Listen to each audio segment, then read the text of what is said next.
صلی اللہ تعالی علیہ وسلم مدینے کے تاجدار ارشاد فرماتے ہیں وہ لوگوں سنو سنو حدیث پاک میرے آقا نے ارشاد فرمایا کہ جو اپنے ماں باپ اپنی اولاد اپنی جان سے زیادہ جب تک مجھے نہ چاہے گا اس کا ایمان مکمل نہیں ہو سکتا،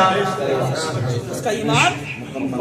مکمل نہیں ہو سکتا ہے۔ مسجد نبوی ایک یہودی کا بچہ جب مسجد نبوی کے دروازے پر سے نکلتا اس کی نگاہ میرے آقا کے چہرے پر پڑتی، اکثر آنا جانا رہتا مسجد نبوی کے دروازے پر، جب بھی وہ مسجد نبوی سے گزرتا اس کی نگاہ مصطفیٰ کے چہرے کو دیکھتی، قسم خدا کی جب بھی آقا کے چہرے کو دیکھتا وہ تھوڑی دیر رک کر دیکھتا رہتا۔ اللہ نے اتنا حسین و جمیل بنایا ہے کہ آج تک کسی نے اتنا حسین و جمیل دیکھا ہی نہیں ہے، اور دیکھتا کہاں سے جب کتنا حسین و جمیل کسی ماں نے پیدا ہی نہیں کیا۔ وہ یہودی کا لڑکا میرے آقا کو دیکھتا، آہستہ آہستہ آقا کی محبت اس کے دل کے اندر گھر کر گئی۔ قسم خدا کے ایک دن ایسا بھی آیا وہ یہودی کا بچہ اپنے گھر میں عشق مصطفیٰ میں بیمار پڑ گیا، وہ جب اتنا بیمار ہوا کار سے بھی نہ اٹھا گیا، بستر سے نہ اٹھایا گیا، بستر مرگ پر لیٹ گیا۔ باپ نے بڑے بڑے طبیبوں کو بلا کر علاج کرایا لیکن کسی طبیب نے بھی اس کی دوائی نہ کری، بڑے بڑے ڈاکٹروں کو بلایا، بڑے بڑے طبیبوں کو بلانے کے بعد اپنے بیٹے کو دکھایا لیکن طبیب کہتا ہے اس کو کوئی مرض ہو تو علاج بھی کرو، اسے تو بیمار ہے، عشق ہے، یہ تو مریض ہے، عشق ہے، اسے محبت کا مرض لگا ہوا ہے۔ یہودی جب ہار گیا اپنے بیٹے کا دوائی کراتے کراتے طبیبوں کو بلا بلا کر جب پریشان ہو گیا اور جب بیٹے نے آخری سانسیں لینا شروع کر دی تو یہودی کہنے لگا او میرے بیٹے پتا دنیا میں کوئی ساتھ بڑے بڑے طبیبوں کو میں نے بلا لیا اور مدینے میں کوئی ایسا طبیب نہ بچا جس نے تیرا علاج نہ کرا دیا لیکن تو ٹھیک نہ ہوا۔ بیٹے بتا کوئی آخری تمنا ہو تو بتا، میں تیری تمنا پوری کروں، اگر تیری تمنا کیسی بھی ہو تو میرا اکیلا بیٹا ہے، تیری تمنا ضرور پورا کروں گا۔ یہودی کا بیٹا کہتا ہے او باپ میری آخری ایک تمنا اگر تو پوری کر دے تو بتا دو۔ یہودی کہتا بیٹے بتا تیری تمنا کیا ہے؟ تو اس بچے نے کہا تھا او میرے باپ میری تمنا یہ ہے کہ میں مسلمانوں کے پیغمبر محمد رسول اللہ کو دیکھنا چاہتا ہوں،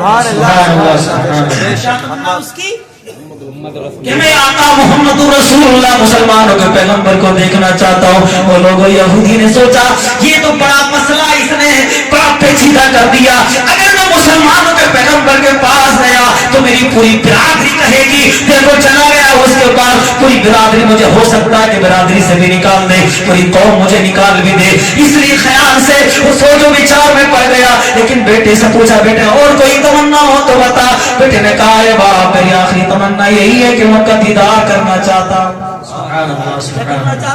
ان کا دیدار کرنا چاہتا ہوں۔ باپ نے کہا او بیٹے تیری تمنا آخری ہے، تیرا باپ اسے ضرور پورا کرے گا، اگرچہ لوگ مجھے قوم سے نکال دیں، اگر لوگ مجھے برادری سے نکال دیں تو کیا ہوا، لیکن تیری آخری تمنا ضرور پوری کروں گا۔ اٹھا صبح کے وقت پہنچا، فجر کی نماز کا وقت تھا، نماز سے فارغ ہوئے میرے آقا بیٹھے ہوئے تھے مسجد نبوی میں، ادھر یہودی پہنچا اور جانے کے بعد آقا کی بارگاہ میں عرض کیا یا رسول اللہ صلی اللہ علیہ وسلم میرا بیٹا بستر مرگ پر پڑا ہوا ہے، آخری سانسیں لے رہا ہے، اس کی آخری تمنا یہ ہے کہ وہ آپ کا دیدار کرنا چاہتا ہے، آقا میرے گھر تشریف لے آئیے، وہ آپ کو دیکھنا چاہتا ہے۔ جیسے ہی میرے آقا نے اتنا سنا تو صحابہ کرام سے فرمایا او صحابہ چلو چلو ایک عاشق کو دیکھنے کے لیے چلتے، چلو چلو اٹھو آج ایک بیمار کو دیکھنے کے لیے چلتے۔ وہ یہودی آ گیا اپنے گھر، میرے آقا اپنے صحابہ کو لینے کے بعد جیسے یہودی کے گھر پہنچے، قسم خدا کی جیسے دربار میں میرے آقا نے قدم رکھا اور اس کی نظر آقا پر پڑی، اٹھنا چاہتا تھا لیکن کمزوری کے باعث اٹھ نہ سکا۔ میرے آقا نے فرمایا لیٹ جاؤ جیسے لیٹے ہو۔ آقا کریم صلی اللہ علیہ وسلم کے کہنے کے مطابق وہ بچہ لیٹا رہا۔ میرے آقا کو دیکھ کر عرض کرنے لگا یا رسول اللہ صلی اللہ تعالی علیہ وسلم، اے آقا جب بھی مسجد نبوی کے دروازے پر میرا گزر ہوتا میری نظر آپ کے چہرے پر پڑتی، آقا مجھے دنیا میں اگر سب سے زیادہ کوئی عزیز چیز ہے، سب سے کوئی اچھا لگتا ہے تو آقا آپ کی ذات ہے، آقا آپ آ گئے، میری تکلیف میرا درد دور ہو گیا، آقا اتنا بھی کرا دیجیے، اب جلدی کلمہ پڑھ کر مسلمان بھی کر لیجیے۔ قسم خدا کی میرے آقا نے اسی وقت اس کو کلمہ پڑھایا، مسلمان ہو گیا۔ جیسے اس انسان کو کلمہ پڑھایا اس بچے نے کلمہ پڑھا، فوری طور پر ملک الموت بھی آ گئے اور وہ اس کی کف سے انسری سے پرواز کر گئے، انتقال ہو گیا یہودی اس کے بچے کا۔ اور جیسے انتقال ہوا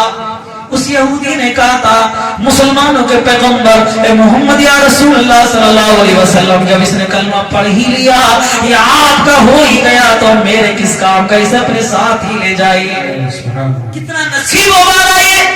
ابھی کچھ نہیں پڑھا، نہ کبھی نماز پڑھی، نہ کبھی روزہ رکھا، نہ کبھی زکات دی، ابھی اسلام کے ارکان، اسلام کے احکام اس کے اوپر تھے ہی نہیں جب مسلمان ہی نہیں تھا، لیکن جیسے کلمہ پڑھا فوری طور پر روح کے اندر سے نکل گئی، صرف محبت رسول دل میں اور کچھ بھی نہیں ہے۔ میرے آقا نے صحابہ کرام کو فرمایا اے میرے صحابہ جلدی سے اس کے گھر سے نکالو، جلدی اس کے گھر سے نکالا گیا، قسم خدا کی اس کو غسل بھی دیا گیا، اور جب دفن کرنے کے لیے لے کر چلے تو جب میرے آقا اس کے جنازے کو لے کر جب تمام صحابہ جا رہے تھے، تمام صحابہ نے دیکھا میرے آقا جب چل رہے تھے تو اپنے پنجوں کے بل چل رہے تھے، ایڑیاں اٹھا اٹھا کر چل رہے تھے، لیکن کسی صحابی کی ہمت نہیں کوئی اتنا کہہ دے یا رسول اللہ صلی اللہ علیہ وسلم اے آقا آپ اتنا چل رہے ہیں کیسے چل رہے ہیں، کسی نے نہ پوچھا۔ اور جب قبر میں اتارنے کا مسئلہ آیا تو آقا نے اپنے ہاتھوں سے خود اس بچے کے نہ جناب قبر میں رکھا، اور جیسے قبر میں رکھا میرے آقا پسینے میں شراب ہو گئے، فوری طور پر قبر سے باہر آ گئے۔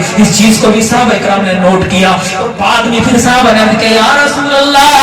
اب سے پہلے ہم نے آپ کو دیکھا جتنے جنازوں میں آپ نے شرکت کری کبھی کسی کے جنازے میں آپ ایڑیاں اٹھا کر نہیں چلے۔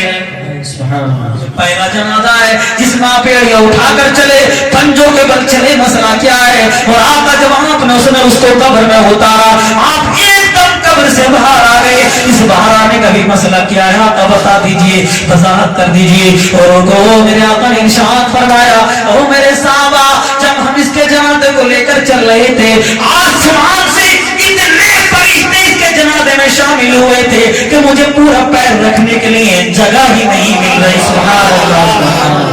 اس لیے میں ایڑیاں اٹھا کر چل رہا تھا، پنجوں کے بل چل رہا تھا۔ اور جب قبر میں اس میں نے عاشق کو اتارا اور جیسے عاشق کو میں نے قبر میں اتارا قسم خدا کی جنت کی اتنی حور اس قبر کے اندر اس کے استقبال کرنے کے لیے آ گئی کہ فوری طور پر میں قبر سے باہر آ گیا۔ دنیا کی تمام عبادت ایک طرف اور محبت رسول